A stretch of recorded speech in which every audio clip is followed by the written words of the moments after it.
Assalamualaikum warahmatullahi wabarakatuh. Kenalkan, nama saya Suci Ramadhania dengan NIM 061312829033. Tujuan dari pembuatan video ini yaitu untuk memenuhi tugas UAS mata kuliah teori ekonomi mikro dengan dosen pengampu yang terhormat Ibu Yuliana FH SPD MPD. Dalam video kali ini, saya akan membahas tentang analisis laba maksimum pada pasar monopoli, yaitu studi kasus tentang praktik persaingan usaha tidak sehat oleh Google LLC dalam distribusi aplikasi digital. Kasus yang diangkat dalam jurnal persaingan usaha tahun 2024. Kasus ini sangat menarik karena melibatkan Google, salah satu perusahaan teknologi terbesar di dunia yang selama ini menguasai ekosistem Android dan layanan distribusi aplikasi melalui Google Play Store. Dominasi Google dalam ekosistem digital sebenarnya tidak menjadi masalah jika digunakan secara sehat. Namun, masalah mulai muncul ketika dominasi tersebut digunakan untuk mengatur pasar secara sepihak. Yang pertama, dominasi Google dalam ekosistem digital.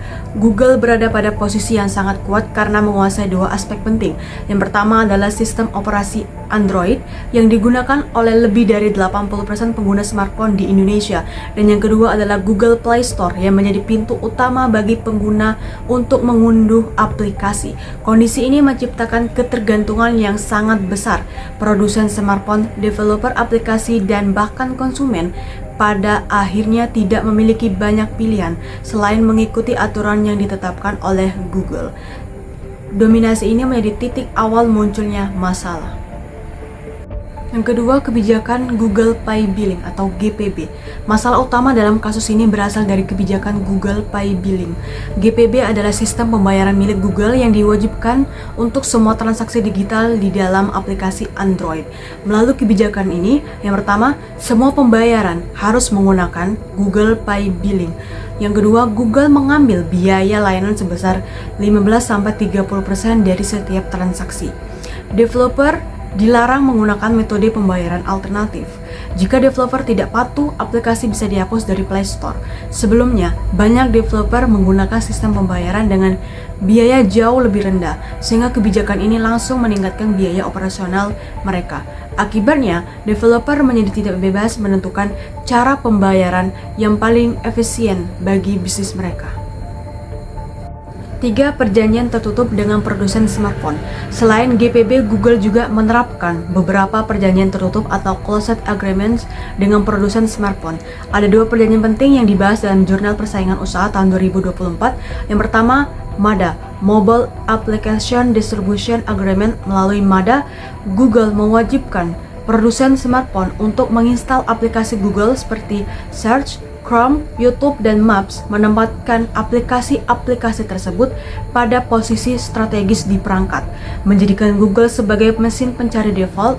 Ini membuat aplikasi lain, termasuk pesaing Google, sulit untuk bersaing karena pengguna otomatis diarahkan ke aplikasi milik Google.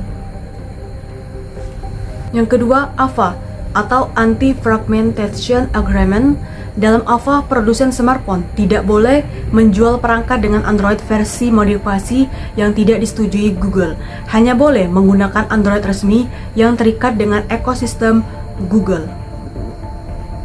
Akibatnya, produsen tidak dapat berinovasi dengan versi Android yang berbeda dan seluruh ekosistem perangkat Android akhirnya terkendali oleh Google.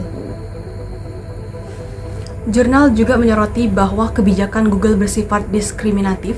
Di beberapa negara seperti India dan Korea Selatan, developer diperbolehkan menggunakan metode pembayaran alternatif Google memberikan potongan biaya layanan sebesar 4%. Namun di Indonesia, kebijakan tersebut tidak diberikan. Google tetap mewajibkan penggunaan GPB dan tidak memberikan potongan biaya apapun. Perbedaan perlakuan ini tidak memiliki alasan objektif dan melanggar prinsip persaingan usaha sehat sebagaimana diatur dalam Undang-Undang Nomor 5 Tahun 1999. Dari sudut pandang hukum persaingan usaha, tindakan Google dianggap melanggar beberapa pasal dalam undang-undang. Yang pertama, pasal 15, perjanjian tertutup, terjadi melalui MADA dan AVA yang membatasi kebebasan produsen. Yang kedua, Pasal 17, praktek monopoli. Google menguasai distribusi aplikasi Android lebih dari 50%. Yang ketiga, pasal 19, praktik diskriminatif, perlakuan berbeda antara Indonesia, India, dan Korea Selatan. Yang keempat, pasal 25, penyalahgunaan posisi dominan. Google memaksa developer menggunakan GPB dengan ancaman penghapusan aplikasi. Dengan kombinasi berbagai kebijakan ini, Google dianggap mempersempit ruang persaingan sehingga pasar menjadi tidak sehat. Dalam teori ekonomi, monopoli memaksimalkan laba pada titik. MR sama dengan MC, atau pendapatan marginal sama dengan biaya marginal. Pada kasus Google, MC sangat kecil karena layanan digital tidak membutuhkan biaya tambahan besar. MR sangat besar karena jutaan transaksi terjadi setiap hari. Google kemudian menetapkan biaya layanan tinggi 15-30% untuk memaksimalkan keuntungan. Karena tidak ada pesaing yang signifikan, Google mampu menetapkan harga menurut keinginannya, menghasilkan laba monopoli yang sangat besar. Praktik Google menyebabkan beberapa dampak negatif, antara lain: yang pertama, terhadap developer, beban biaya meningkat, profit menurun karena potongan 15-30% kurang fleksibel dalam memilih metode pembayaran.